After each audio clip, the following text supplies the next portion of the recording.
Öncelikle Birleşmiş Milletler Güvenlik Konseyi, G7, İsrail ve Netanyahu bu planı, benim ortaya koyduğum planı destekledi. 3 aşamaya sahip bu. İlk aşamada rehineleri geri götürecekler, geri verecekler ateşkes karşılığında. İkinci aşamada ateşkes kalıcı hale gelecek ve üçüncü aşamada da savaş sona erecek.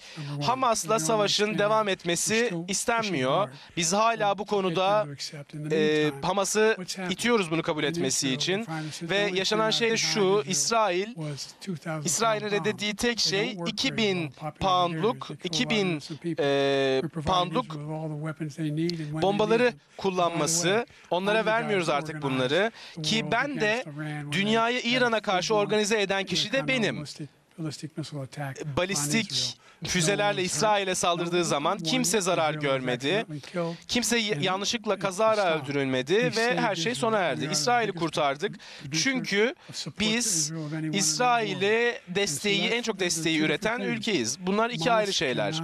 Hamas devam etmesine izin verilemez. Biz Hamas'ı Bin Laden'e yaptığımız gibi Hamas'ı da durduracağız. Ki biz Hamas'ı oldukça zayıflattık ki ortadan kaldırılmalılar. Ancak dikkatli olmanız gerekiyor. Çünkü bazı silahları kullanmak...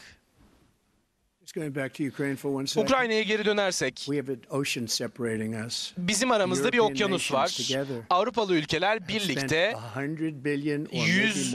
yüzlerce milyar dolar bizden daha az harcadı. Neden onları arayıp siz de bizim gibi para harcamanız gerekiyor demiyor? Neden yüz binlerce milyar dolar harcıyoruz? Ki NATO Genel Sekreteri gördüğüm en iyi işi yaptı. Eğer bir şirket yönetseydi asla batmazdı. Ancak bunu yapmadı. Bu insanlara sorman lazım. Onların da para vermesi lazım. Biz yüz milyarlarca dolar daha fazla para verdik ki onların daha fazla etkiye uğruyorlar. Çünkü bizim aramızda bir okyanus var Rusya ile aramızda. İsrail ve Hamas'a da dönersek, İsrail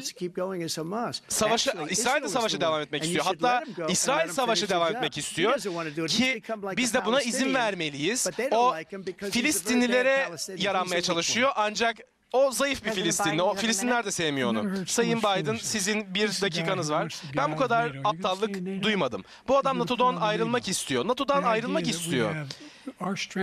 Bizim gücümüz İttifakımıza bağlı. Evet, arada bir okyanus olabilir ancak Avrupa'da büyük bir savaş çıkarsa ne olacak? Putin NATO'ya ilerlemeye devam edecek ve 5. madde var. Eğer birimize saldırılırsa hepimize saldırılmış demektir. Nükleer savaş ortaya çıkabilir. Putin'in Ukrayna'yı kontrol etmesine izin vermek istiyor. Sonrasında Polonya'ya ve diğer yerlere devam etmesine izin vermek istiyor. Ne hakkında konuştuğu hakkında hiçbir fikri yok. Bu arada 50 ülkenin Ukrayna'yı desteklemesini sağladım. Japonya, Güney Kore de dahil olmak üzere. Çünkü onlar da anlıyor. Buna benzer bir tehdit, dünya barışına tehdit. Avrupa'daki herhangi bir büyük savaş Avrupa içinde kısıtlı kalmadı.